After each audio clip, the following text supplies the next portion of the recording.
Hello everyone. তো এটা হলো 41তম বিসিএস এর একটা কোয়েশ্চেন। কোয়েশ্চেনটা দেখেই বুঝতে পারতেছেন এটা হচ্ছে যে জটিল সংখ্যার কোয়েশ্চেন। জটিল সংখ্যা আসলে জিনিসটা কি?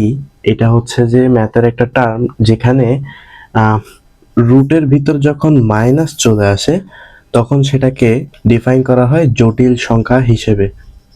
সাধারণত রুট রুট ওভার -1 কে আই ধরা হয় বা আই ধরে ম্যাথ করা হয়। তো √(-1) যদি আই হয় তাহলে যদি আমি দুইটাকেই স্কোয়ার করি, √(-1) whole square is equals to i square. তো সাধারণ নিয়ম অনুসারে স্কোয়ার এবং √() কাটা যায় আর আই স্কোয়ারের মান হয় -1। এই যে এইটা আর হচ্ছে যে এই যে সাধারণ যেই আমরা জানি সেটা আমাদের কাজে লাগবে এই ম্যাথটা করার জন্য। এটা আসলে খুবই সহজ একটা ম্যাথ, জাস্ট অনেকে টেনশনে ভুল দাগায় আসেন। সমস্যা নাই, আশা করি বুঝতে পারবেন। দেখেন আমি -8কে √(-8) এভাবে লিখতে পারি, √8 ইন্টু √(-1). এতে কিন্তু মানের পরিবর্তন হয় না, যেটা আছে সেটাই থাকে। পরে আমি আবার একইভাবে √(-2)কে ভেঙে ভেঙে লিখব, √(, এরকম আসে ফিগারটা। তো আমরা জানি √(-1) ইকুয়ালস টু কি? আই। বসায় দিব √8 into I into √(2) into I. ব্যাপারটা বুঝছেন? জাস্ট √(-1) এর মানটা বসায় দিলাম। এখন আমরা জেনারেল যেই নিয়মটা আছে সেই নিয়মে গুণ করব।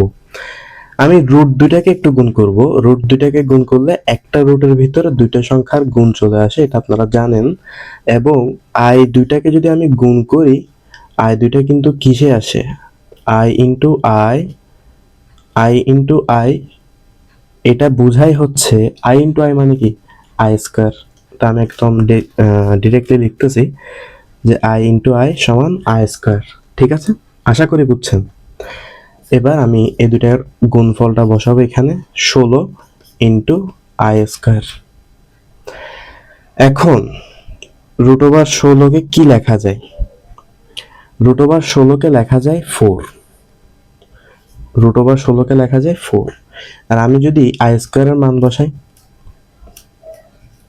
এই যে এখান থেকে আই স্কোয়ারের মান কত আসে? আই স্কোয়ার ইকুয়ালস টু -1 বসালাম মান, কত আসে? সাধারণ গুণ -4 আসে। তো এটাই হচ্ছে যে আমাদের আনসার। আমরা অপশন দেখাবো হচ্ছে সি।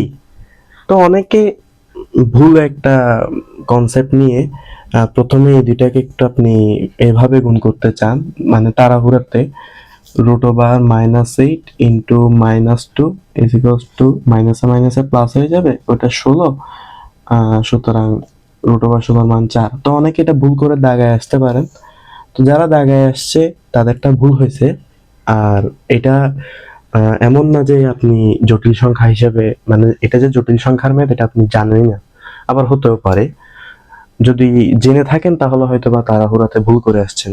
আশা করি এই প্রসেসে বুঝছেন আপনি, ম্যাথটা ইজি হয়েছে আপনার কাছে। সো বেসিক ভাবে বুঝতে আমাদের চ্যানেলটাকে সাবস্ক্রাইব করে ভিডিওটি লাইক করে আমাদের সাথে থাকবেন। ধন্যবাদ সবাইকে।